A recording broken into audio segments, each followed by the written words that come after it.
Hello and welcome. My name is Trisha Duke, and I'm an academic chair and senior lecturer at the University of Illinois, Chicago in Chicago, Illinois, USA.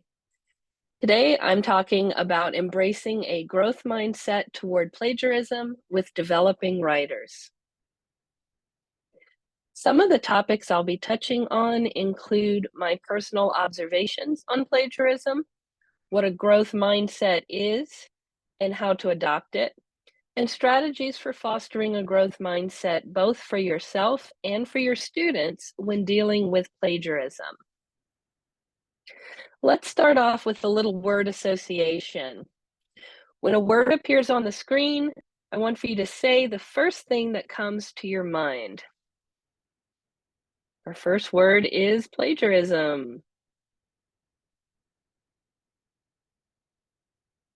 Textual borrowing.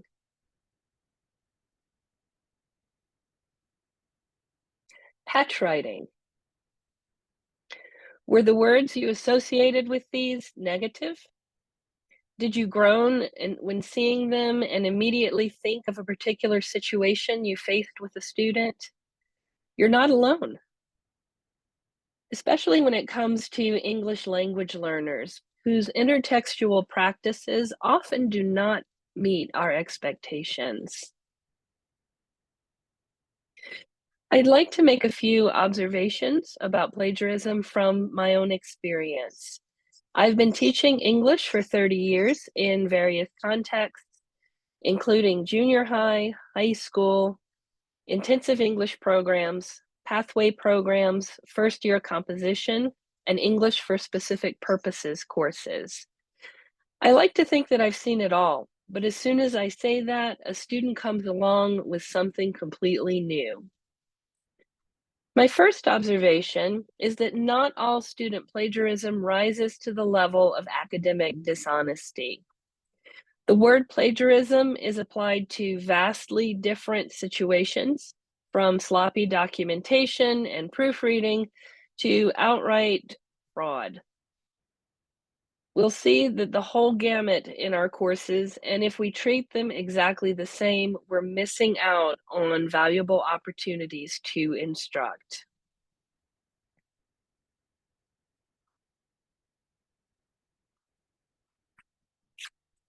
Secondly, students very often unintentionally plagiarize.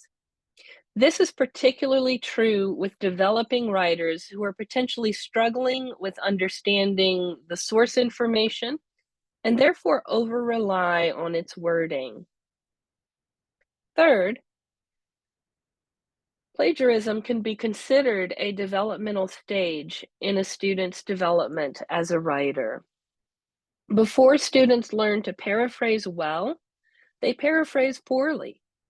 Developmental plagiarism typically occurs when a novice writer tries to sound like the experienced writers within a particular community. In order to make the transition from community outsider to insider, the novice writer will go through all the general stages of learning: observation, imitation, repetition, trial and error, revision, and retrial, incrementally progressing into the target community. In fact, it is difficult to imagine many circumstances where any writer doesn't, or at least to some degree, fall into mimicking the language of the target audience's community, thereby opening themselves to possible plagiarism. When I started teaching in the Pathway program a few years ago, my go-to phrase was an angry, "This is plagiarized, fix it." But the truth is, many of my students don't know how to do that specifically. I've learned over time that if I work closely with the student to point out the specific wording or ideas that need attention and help them improve their development and language, they were less likely to repeat the same mistake on future assignments.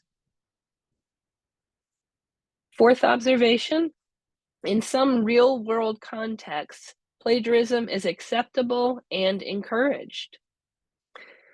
The truth is that I have an office job for which I write a lot of letters and reports, and no one bats an eye when those are duplicated word for word without citation. Brian Martin coined the phrase institutionalized plagiarism to refer to this practice. Lastly, even intentional plagiarism can be a learning opportunity. In working with international students, I've learned that my students who intentionally plagiarize usually have an underlying reason for doing so. They may be struggling to manage their time. They may not understand the assignment or be able to self-motivate to do it. They may not have the correct language or ideas to do the assignment. They may be embarrassed to ask for help. Taking a non-judgmental approach and working to get at the underlying reason allows me to address the actual issue and move the student forward in their learning. In a nutshell, this is embracing a growth mindset. So what is a growth mindset? Behavioral psychologist Carol Dweck coined the term in her work on student motivation in learning. A growth mindset is a belief that abilities are not set in stone, and with work, abilities will improve over time. Adopting a growth mindset can help teachers to view students' abilities as dynamic and see their students as capable of improvement. In doing so, we can treat plagiarism as a developmental tool rather than an academic or moral failing. As teachers, we'd probably say, of course, I have a growth mindset toward my students. I believe everyone can learn. But when it comes to plagiarism, we often revert to a fixed mindset. For example, once a plagiarizer, always a plagiarizer. Or I've got to keep an eye on this student. This belief informs many course and university policies on plagiarism. You plagiarize, you fail, you may be asked to leave.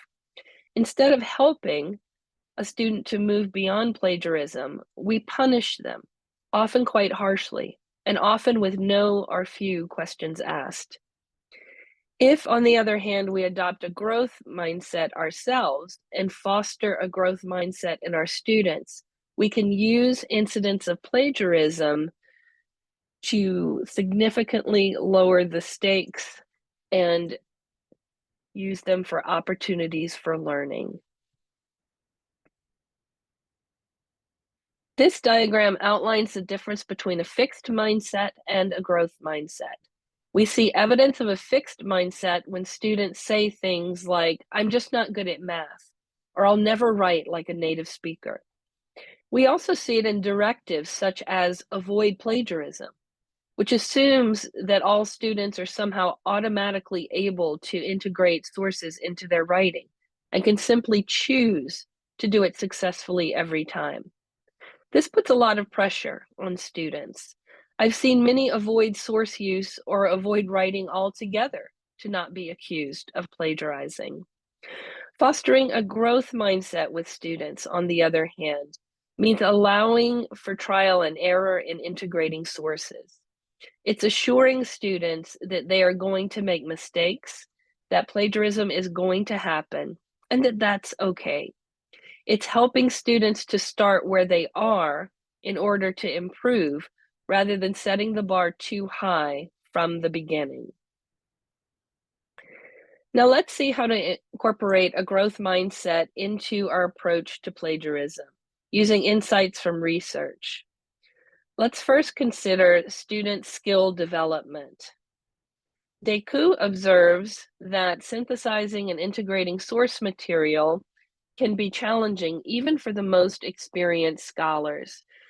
At what point does a rephrased sentence become sufficiently different to be allowed? Similarly, Hall and Rose argue that if the goal is to interact with the text, relate it to your own experiences, and derive your own meaning from it, plagiarists making the effort to adapt source material rather than simply adopting it are doing what successful non-plagiarists do, just less successfully. Considering cultural differences, we can also utilize a growth mindset. I work entirely with international freshmen in developmental EAP courses. There's a broad range of understanding and attitude toward plagiarism among my students. Consider that plagiarism as conceived in Western academic cultures can be strikingly different from non-Western understandings of acceptable integration of source material. Also, the emphasis on imitation in some Asian cultures often leads to integrated borrowing, where the writer embeds source material in original writing without proper acknowledgement, resulting in what is known as patch writing.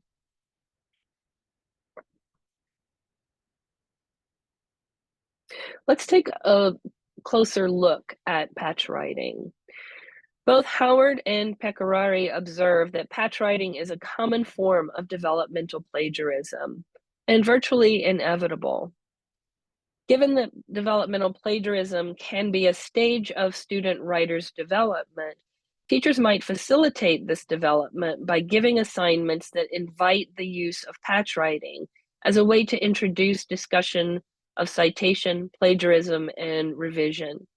Revising a patch written text presents a good introduction to the importance of revision. Because patch writing involves imitation, it is also a good way to build vocabulary and learn writing conventions. Let's take a look at specific strategies for fostering a growth mindset in our students.